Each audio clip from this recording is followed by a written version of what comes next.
Welcome to the DGD podcast. As always, the NCDGD himself, Robert Reynolds, got my man Chris Phillips from the Spurs Up Show and SEC Unfiltered. Chris, welcome to the show, my man. Welcome back to the show, I should say.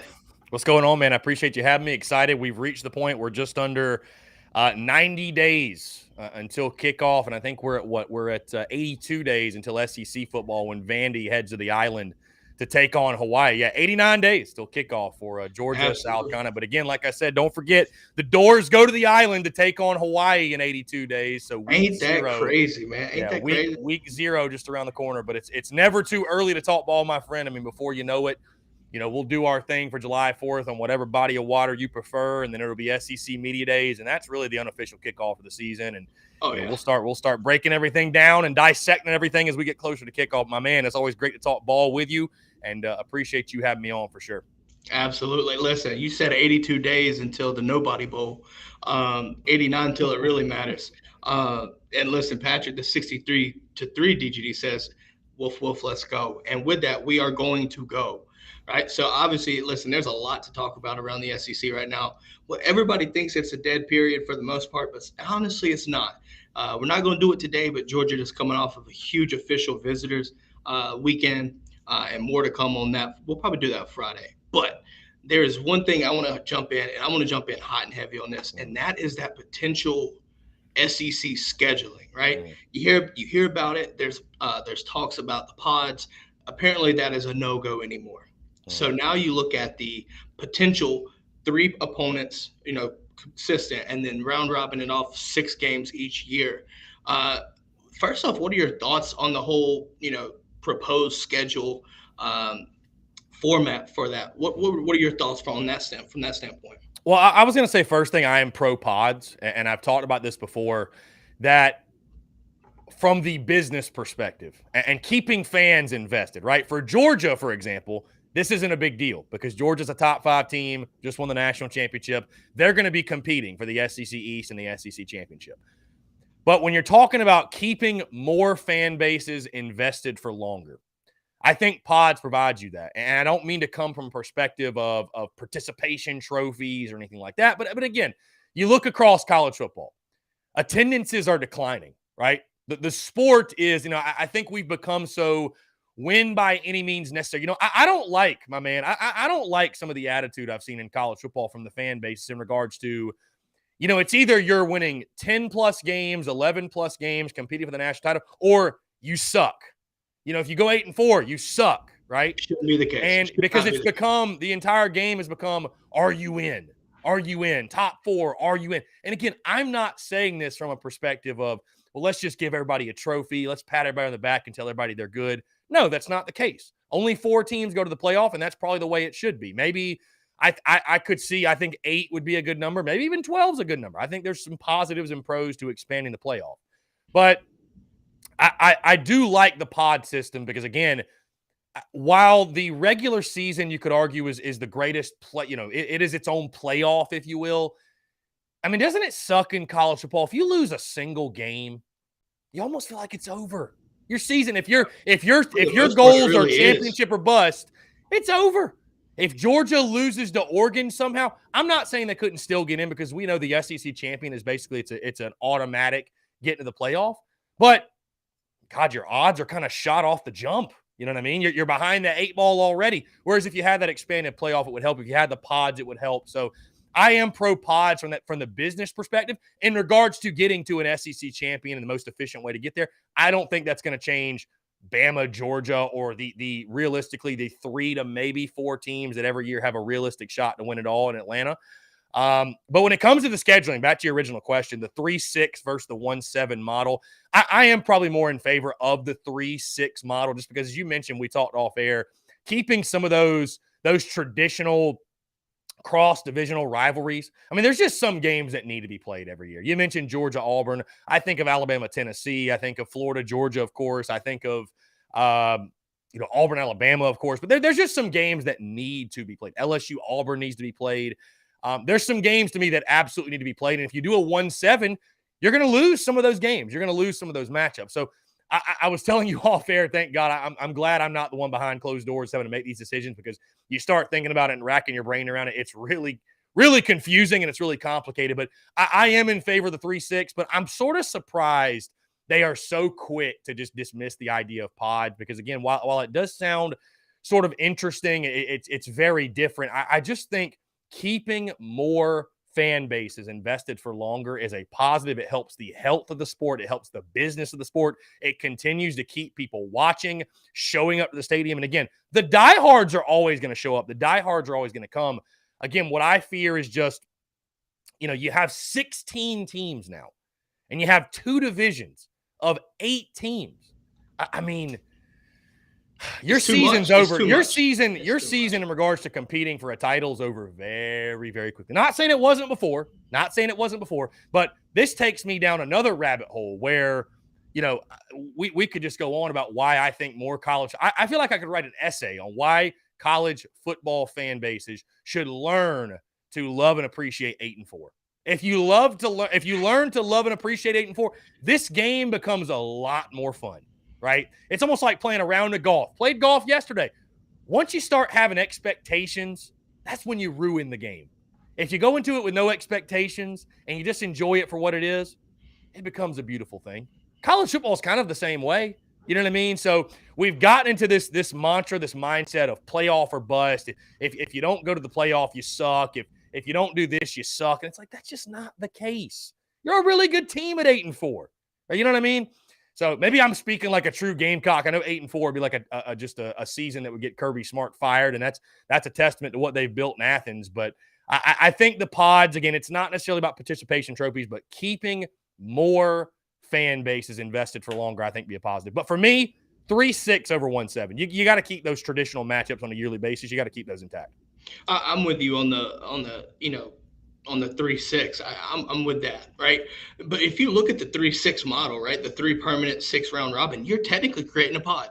Yeah, so that's a good point. You kind of get that, even though it's not, in my opinion, it's not 100% geographically based, right? Like the whole division thing. Listen, when you have 16 teams, there is no reason with the amount of games that you have in a season, right, for football, to have a division. You need to have something, and I think the 3-6 can get you away from the divisions, but still be relevant in regards to the TV deals, right? Let's be honest. Georgia, Florida, always a fucking good game in regards to, Jacksonville getting a ton of money from that. TV's always going to love that. Then you look at like Auburn, Georgia, right? You look at Bama and Auburn, Iron Bowl. Right? Like you said, preserving those rivalries are key. So if you create a pod based off of those rivalries, for the most part, I think you're getting a win-win if you're a fan of the pods, because it's technically a pod. It's just a rival pod, and right. That just makes it sound like so much more like, yeah, fuck every other team. You know what I mean? Like, I love it, right? I love it. Yeah, well, like I told you, Robert, thank goodness somebody else is doing it, because it'll give you a fucking headache if you rack your brain around it. And it's just because, I mean, I'm kind of, I'm a big believer in control what you can control and worry about what you can control. And so, I mean, I think if you're these teams, you say to hell with it, man. We got to play who we got to play. Doesn't matter if it's a pod. Doesn't matter if it's we got to go 7-1 in conference play. Like, it is what it is, man. You got to play who you got to play. And no doubt. I will say this. I'll ask you: 8-game versus 9-game SEC schedule. Do you prefer one or the other? I think you go 9. Yeah. I honestly, I prefer that. I just think, I mean, listen, I'm someone, it's funny. Gamecock fans specifically will talk, we should beef up the schedule, or you'll just hear college football fans like, why are you playing this cupcake Saturday? Why are you playing this team? It's like the SEC schedule's hard enough. Like, we don't need to schedule these crazy, like, out of conference games. Like, bro, when you're looking like from the South Carolina perspective, you got your 8 SEC and you got Clemson. Like, yeah, I don't mind having 3 kick-in wins every year. That is fine with me. Fine by me. But I will say, going to a 9-game conference schedule, listen, I'm all about more good football. I'm all about more good football. I mean, it's just going to make things tougher on South Carolina because, again, now you'll have 9 SEC games in Clemson. But, hey, whatever. It is what it is, man. It's the toughest conference in America. If you don't like it, get out. So, nobody's going to leave money, too much money. Too much money. I'm all for more good football, man, for sure. So we're going to read back some comments here. So we might have some South Carolina fans in here, and welcome to the brigade, right? The chat for the DGD podcast. So Austin Greer says if you expand the playoffs, you have to shorten the regular season and also likely end the SEC championship. College athletes won't play 15 to 17 total games. My thing is this: if you add a ninth conference game, Austin, I think what you're going to do is that's going to alleviate one of those cupcake games, right? You might not have the opportunity to have more, marquee matchups non-conference, right? You lose that non-conference, game. However, with what Georgia's doing, setting up Ohio State home and homes, Clemson home and homes again. We had, let's see what we had. I think UCLA as well, but like you had Texas and Oklahoma home and homes before they decided to join the SEC, right? You're looking at the 8 or 9 game conference schedule, right? And listen, Chris said it perfectly. Those cupcake games are a breather, right? But there's more. Obviously, there's more to a cupcake game from their, from a cupcake standpoint. That's that's funding their athletic department. But from a Georgia or a South Carolina standpoint, right? Like that's a breather from a weekly basis, right? Because or you're preparing yourself mentally for the gauntlet. Listen, when you play SEC ball, it is a gauntlet. So Texas, Oklahoma, if you're listening to this, you talk about the SEC, you better get ready. It is a mindset that you have to prepare for a lot longer than what you think it is, because you talk about, I've heard Texas fans say, oh, we'll come in and dominate. Do it on a weekly basis. Handle Arkansas, then go to Missouri. You might have Missouri. The best way I heard it phrased was when Clemson got smacked by LSU in the national title. And somebody said, well, now imagine having to go to Florida next week. Like, imagine having to go play Georgia next week. You know what I mean? Like, that's just the tip of the iceberg. That's just the beginning. Do it on a weekly basis. Yeah. So Hunter also says it's all about the money. Adding one more SEC game, making 9, will bring just that much more money to the broadcast networks. And I agree. I'd agree with it. Will. But I'm telling you right now, it's becoming a situation where Greg Sankey, Papa SEC, if you want to call him, he's doing what's best for the conference. And listen, if that's making more money for these conferences, it's not from a football standpoint. Think about this. Greg Sankey and all these ADs understand that you want to be the best in every school, in every sport, period. Every sport, right? You look at SEC baseball. Chris, you're a baseball guy. SEC baseball was absolutely dominant this year. Tennessee, South Carolina, I've heard, I understand. Georgia, same way. But Tennessee, LSU, listen, SEC baseball was ridiculous this year. Now, we'll see what happens as College World Series goes on. But then you've got, right, and then just think about adding Texas and Oklahoma now, right? Greg Sankey's thinking about that as well. You've got Oklahoma softball, Texas and swimming and everything else, all these other sports. Listen, you think football is going to make a lot of money? Absolutely. But there's more to be made. These other programs, you're going to have SEC dominating every single sport. And that's his ultimate goal, in my opinion. But you've got to do that to compete. You look at the arms race. Like, listen, from a football standpoint, the facilities arms race, that is a real fucking thing.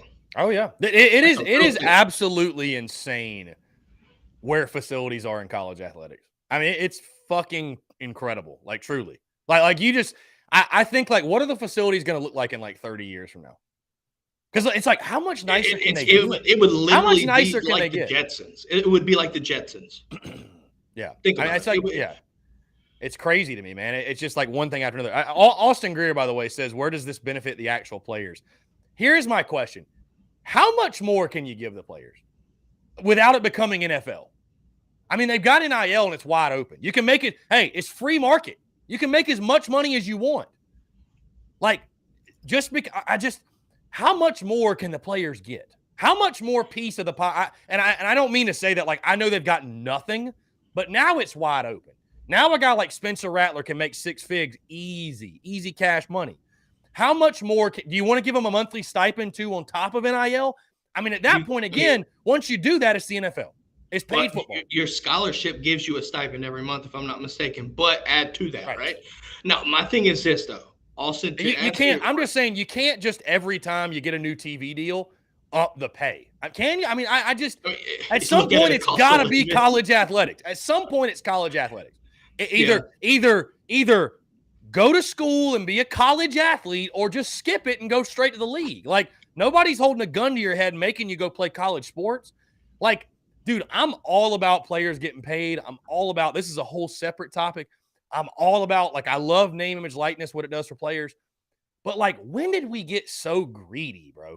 When did we get so greedy? Like, you come to school, everything's paid for. Now you got NIL. By the way, you're treated like a king. You're in the nicest facilities. You don't pay for anything around town. Let's go ahead and throw that out. You don't pay for anything around town. You want more? What else do you want?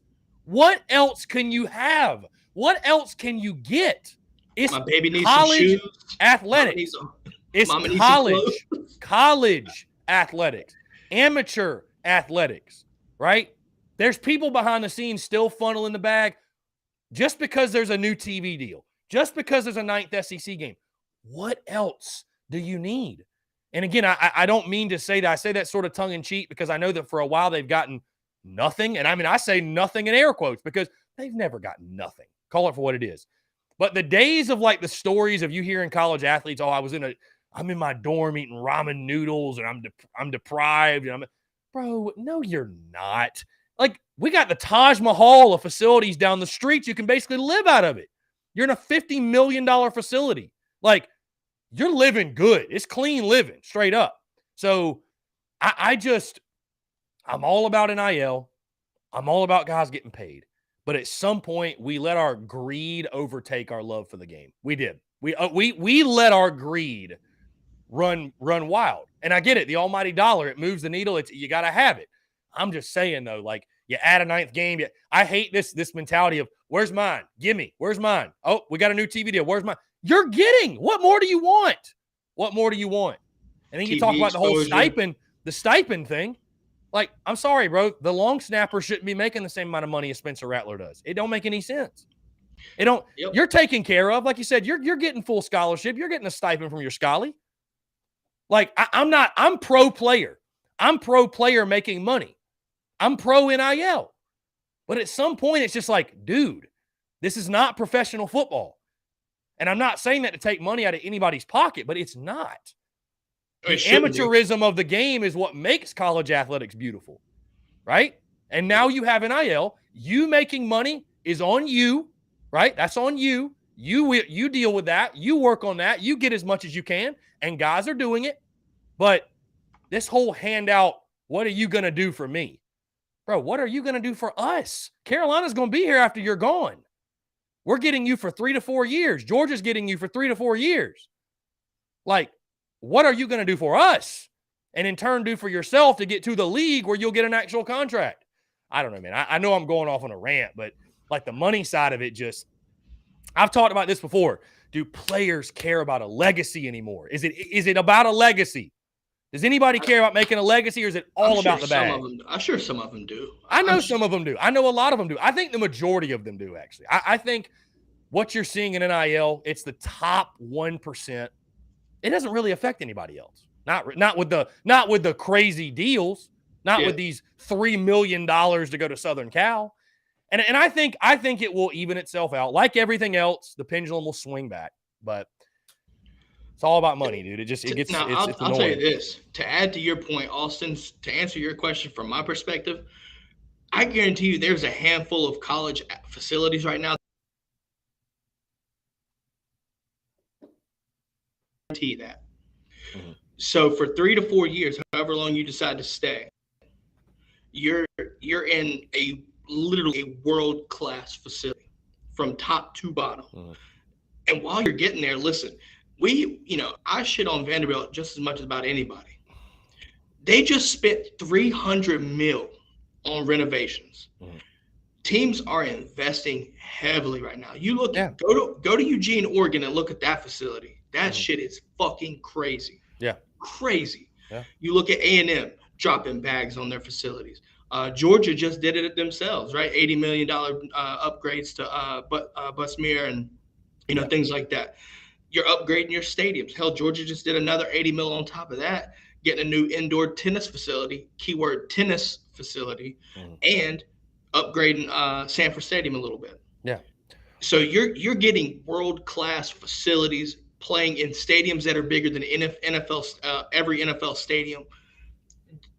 Soak up that experience, right? So that's benefit right there. When you have 93,000, right? I think what 70 some thousand for Willie B, right? Go to Kyle Field, go to Neyland Stadium, 100K, Bryant Denny, Tiger Stadium.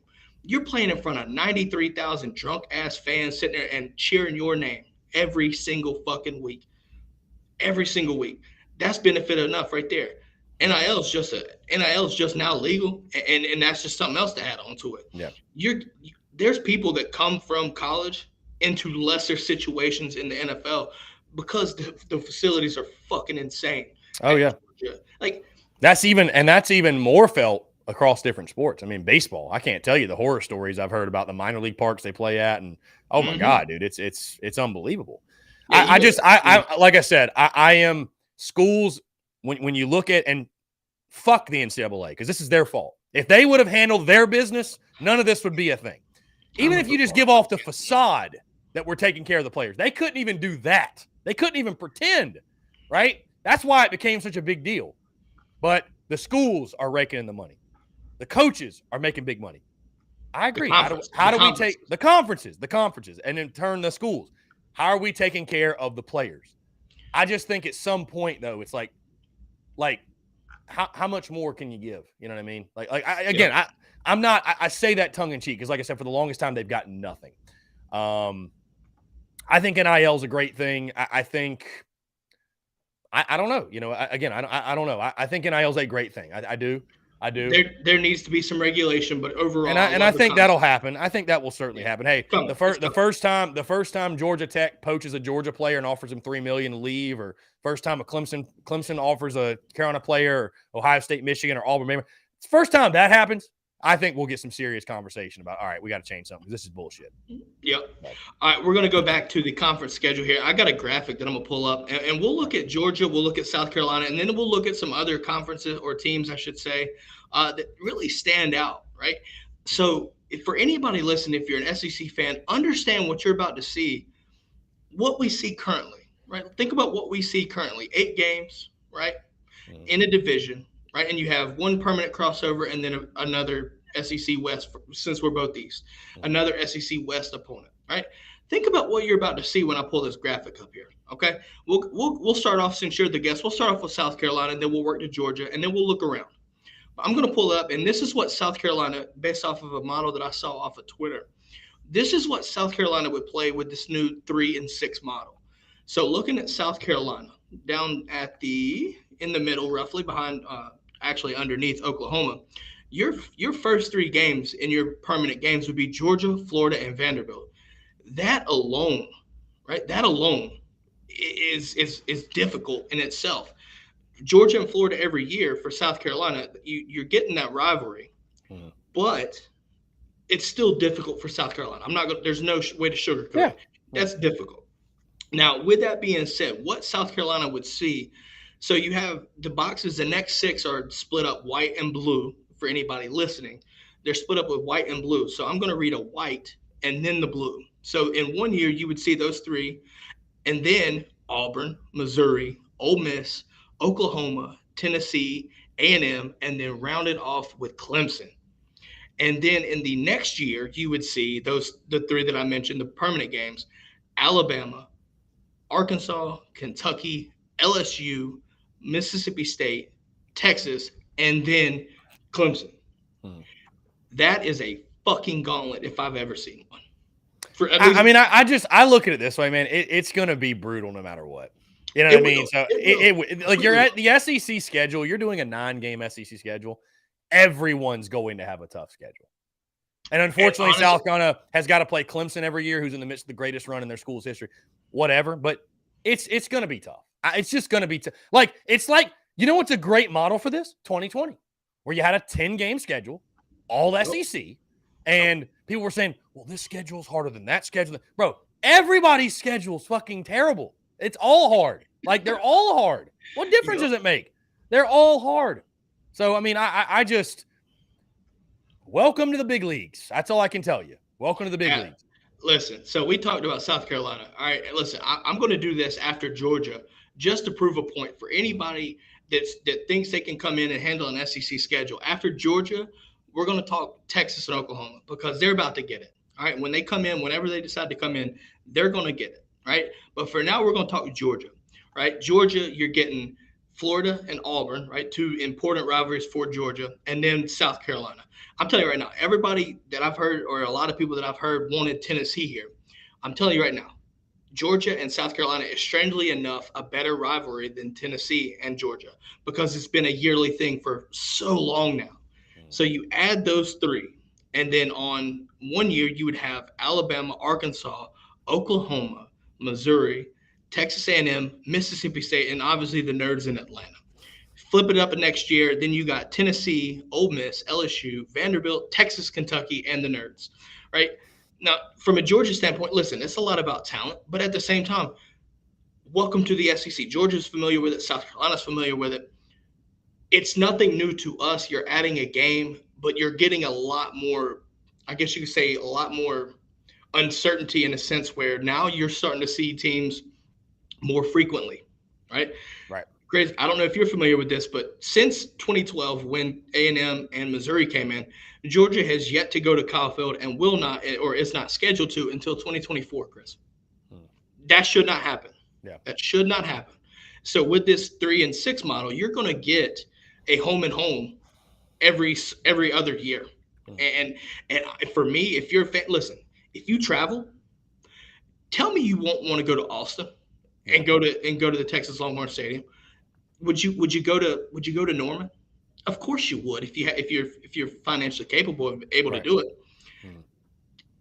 There's a lot of money to be made, and every school sees that. Now, with that being said, I've heard a lot of Texas fans thinking they're going to come in here and run shit. And I'm going to tell you why you won't right here. Here's your schedule. Texas, your first three, A&M, Oklahoma, and Arkansas. Yeah. Listen, Arkansas is not Arkansas from 4 years ago, Chris. Arkansas is a legitimate team, in my opinion, that could cause some noise in the SEC West as it stands this year.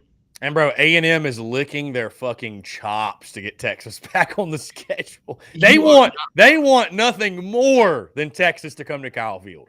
I'm just saying, obviously you hear the, Texas A&M left because of Texas and all, and whatever. Right. Now you have to put up or shut up every year, right? Texas State and Florida can sit there and say what they want, but you get Texas every year, okay? So Texas fans, here you go. You have A&M, Oklahoma, and Arkansas as your big three, per se. 1 year you will have Alabama, Auburn, Kentucky, LSU, Mississippi State, and Vanderbilt. Listen, you could see A&M followed by Auburn, followed by Oklahoma in the Red River Shootout, and guess what? You might have a bye week, and then you go to Tuscaloosa. Think about that. Texas and Florida, or Texas and Alabama, I should speak, are playing this year week 2, Chris. You know this. Imagine playing in the SEC with that schedule. You go to Tuscaloosa week 2, and then wrap it up with Florida in week 3. You're not ready for that right now. You might be ready, but I'm telling you, you are not ready right now. You are not. You're just not. Anyways, you sit there and talk about Texas, Oklahoma, right? What are your big takeaways for when they come in? What are you most excited to see about the conference as a whole with the entire, with the 16 teams with Oklahoma and Texas? Well, first things first, if we don't do pods, I think who's in the East, who's in the West? That'll be most intriguing. How do they decide? How do they select? Like you mentioned, man, from the fan perspective, I just I can't wait to make those road trips. Hey, I'm excited for Across All Sports, by the way. South Carolina's played Texas in baseball. Texas and OU. Oklahoma right now is playing Florida today at 1:00 in the Super Regionals. So them being added in the sport of baseball, I think is going to be a plus. Obviously, basketball, Texas has been very good. I'm not really that familiar with OU basketball. But I think outside of football, right, the addition of them, of those teams is going to be awesome. But, yeah, on the football side, man, those road trips to Austin and Norman are going to be incredible for fans. And then, again, you're just boosting up the best conference in college football. It's nothing but a plus. It's nothing but a plus. You know what I mean? So more great matchups, rivalries that'll be formed. You know what I mean? Just out of organic matchups. I look at like South Carolina, Missouri. That was never a rivalry, but now you ask Gamecock fans, and I know some Gamecock fans that have Mizzou as one of their most top 2 or 3 hated teams. I mean, who'd have thought that like 10 years ago? So, surprisingly, right? Yeah, surprisingly, for sure. So I'm looking at it this way too, though, Chris.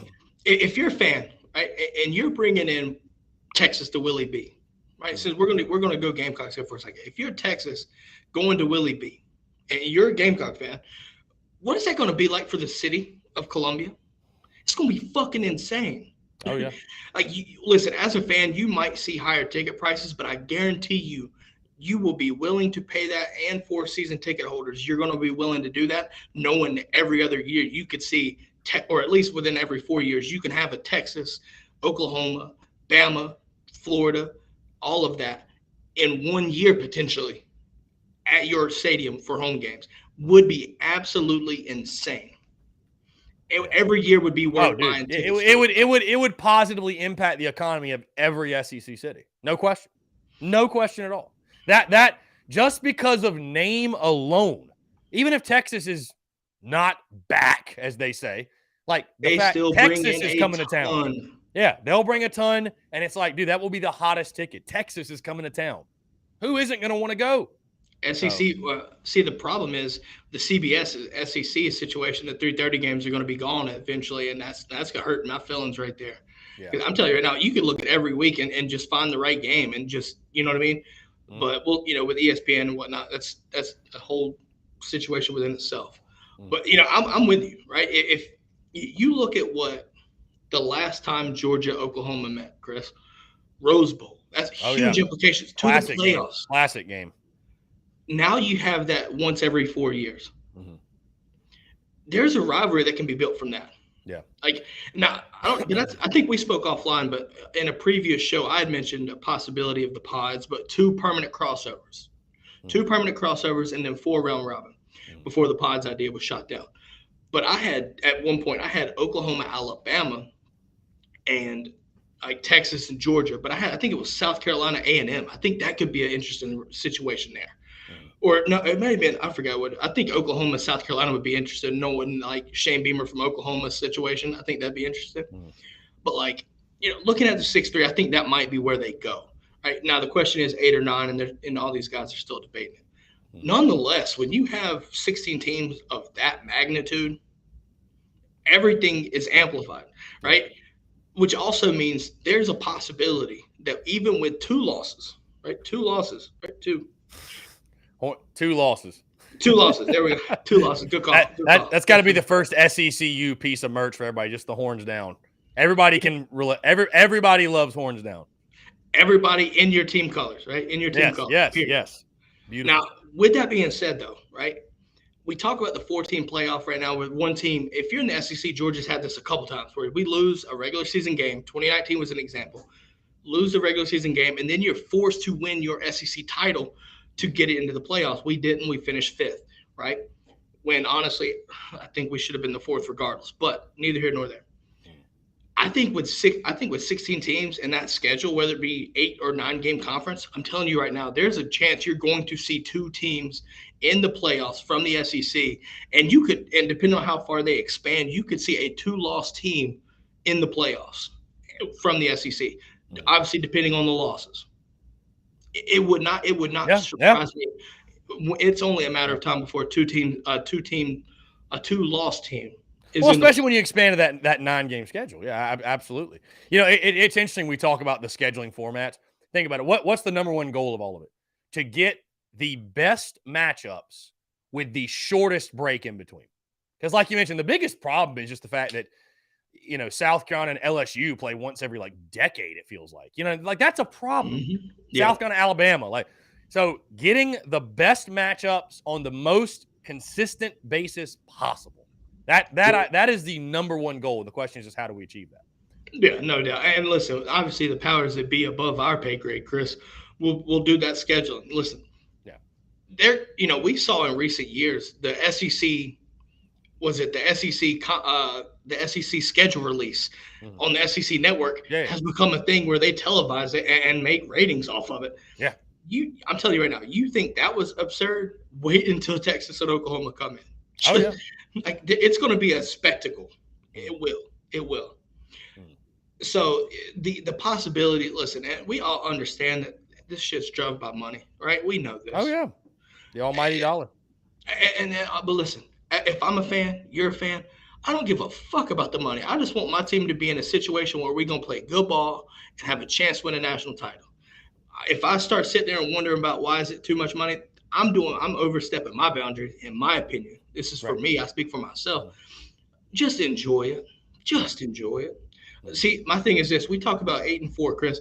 I'm with you because if you win 8 games in that 8 wins is important right there, Yeah. right?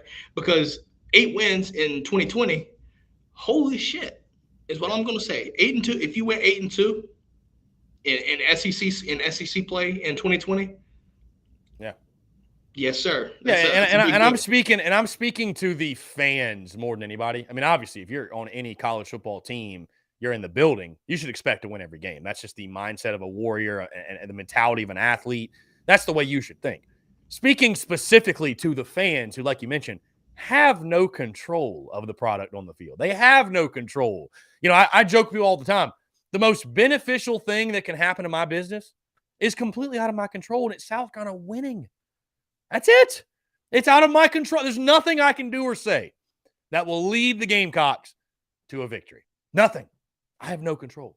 So, yeah, I mean, again, when you come into a season every year, and it's like, we could talk about the playoff and why I think expansion would be a good idea. Because right now, you come into the season, it's all about the playoff, who's in, all that good stuff. But realistically, on a year in, year out basis, even if you expand the playoff, there are, in my opinion, a maximum of 5 to 6 teams that have a realistic shot to win it all. Everybody else is fighting for a nice bowl game. Everybody else is fighting for 8-4, 9-3. And that's okay. Hey, you That's could shock the world. okay. You You could shot. could. You could, but realistically in football, it doesn't happen. Right? Like this isn't college baseball where Coastal Carolina wins a national title. This isn't college baseball where Fresno State, the Wonder Dogs, not to bring up a sore subject, but the Fresno State Bulldogs get to Omaha. You know what I mean? Like it's college football generally, like the cream of the crop, they're there. They're there. You know what I mean? Like these people that I'm a big advocate. I think the group of 5 needs their own playoff. They do. Because I'm sorry, Coastal Carolina and Grayson McCall, great story. They ain't playing for the same trophy that Alabama is. Appalachian State, Arkansas State, Georgia State, whoever else you want to, even UCF, they're not playing for the same trophy, man. They're not. Bama would curb stomp every one of them teams I just mentioned. Georgia would curb stomp. Clemson, you think Clemson sucks? Let them play Coastal. They'll beat them by 50. Like, you know what I mean? I just, so that's a facade. That's a facade. That's not a real thing. It's a feel-good story when you saw Cincinnati Right. in the playoffs until they played Bama, conservatively beating them by like 3 scores.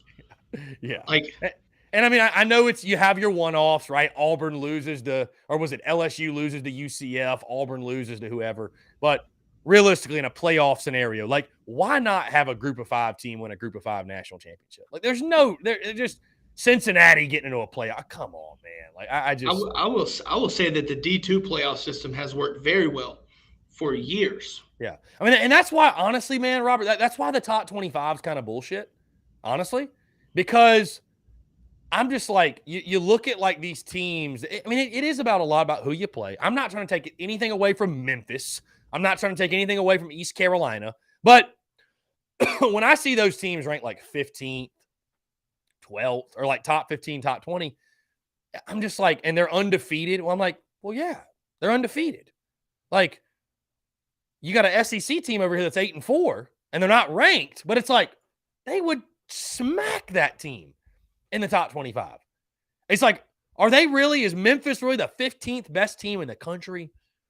You know what I mean? So but anyways, that's sort of another topic for another day. I was going to say that's a whole nother topic from. Oh, Chris, I see it. Yeah, Rebecca, we got Rebecca in the chat. Yeah. Welcome to the show, Rebecca. Listen, if you don't know Rebecca, legend. I suggest you tune into Chris's show every day, 12 to 2, The Daily Crow. Hopefully, Rebecca's doing well. Welcome. And obviously, thanks for everyone for coming in. Chris, one last thing here. Let's look at this right here.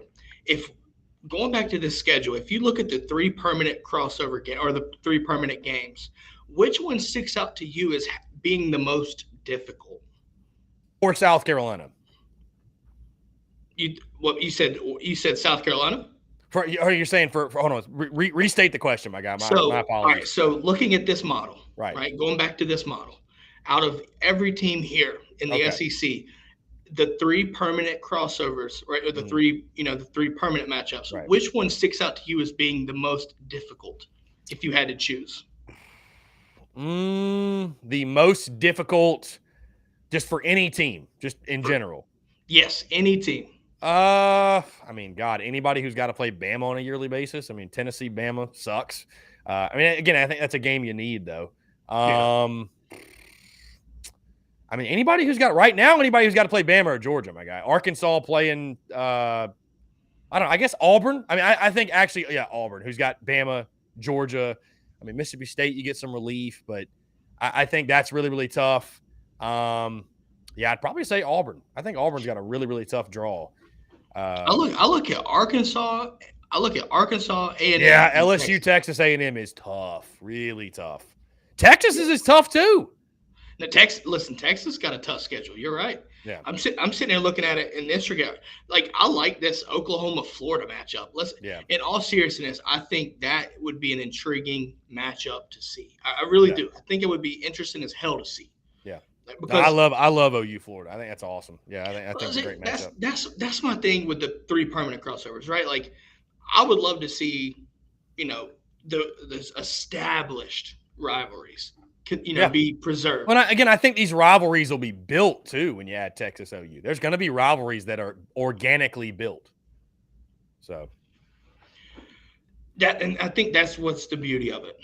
Right, like the Oklahoma, Florida, right? That's not your typical rivalry, but if that would be the case, I think that becomes a yearly thing. Listen, LSU and Florida was not; it was just your crossover game. That turned into be actually a good game every year.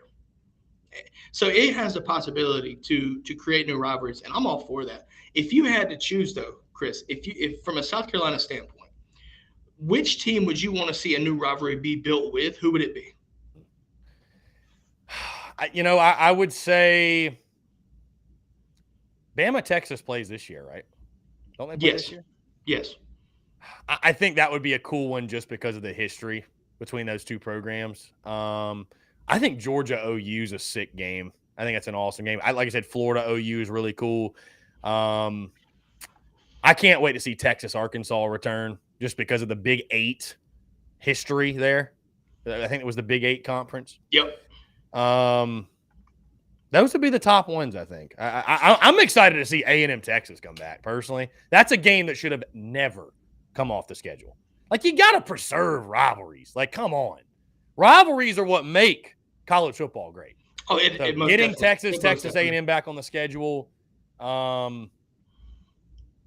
think even like Missouri and Texas and Missouri and Oklahoma, getting that Big 12 vibe back.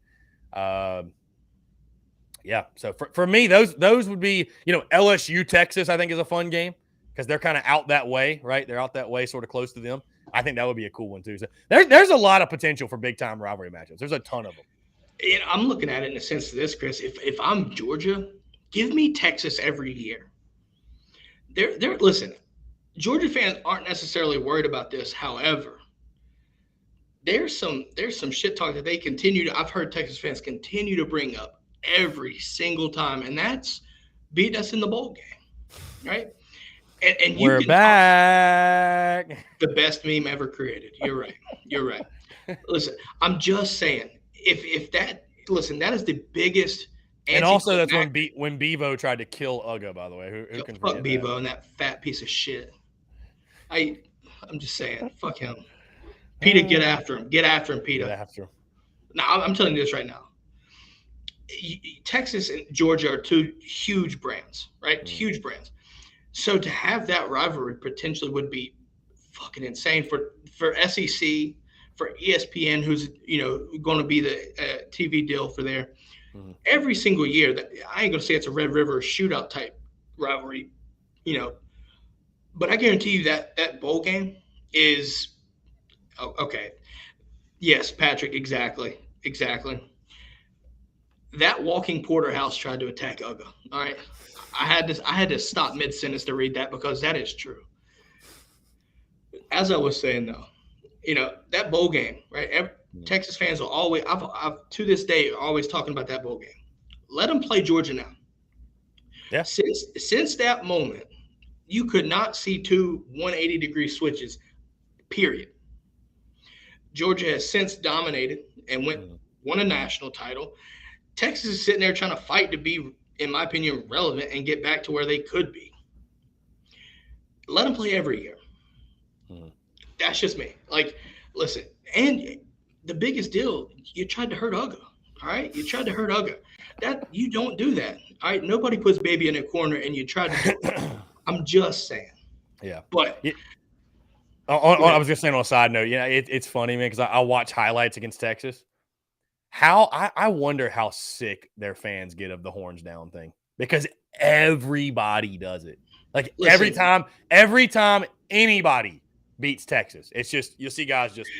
I'm like, dude, I get almost irritated, and I'm not even a Texas fan. I'm like, dude, I think I would lose my collective shit.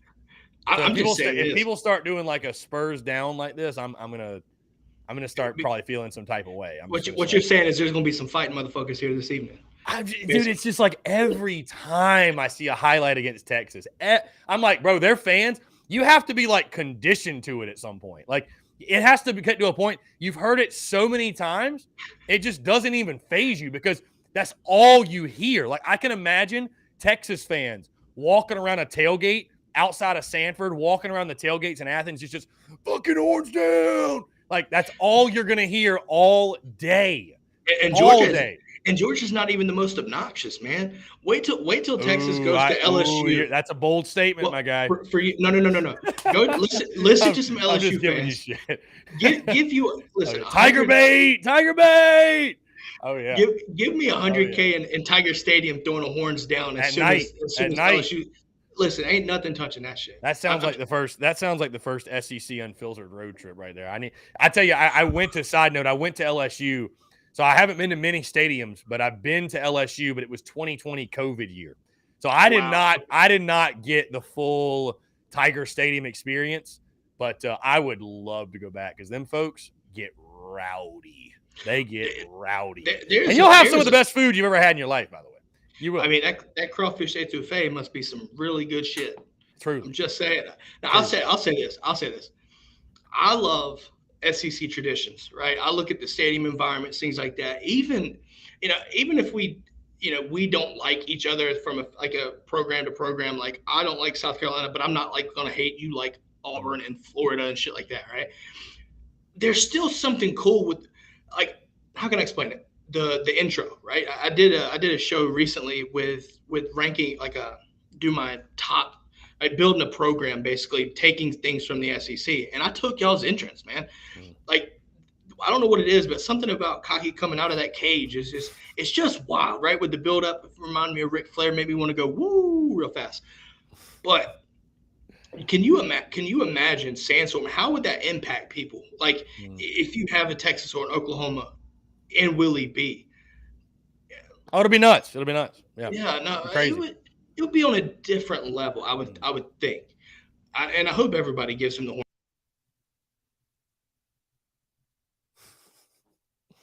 When that Big 12 actually banned that and gave it a penalty.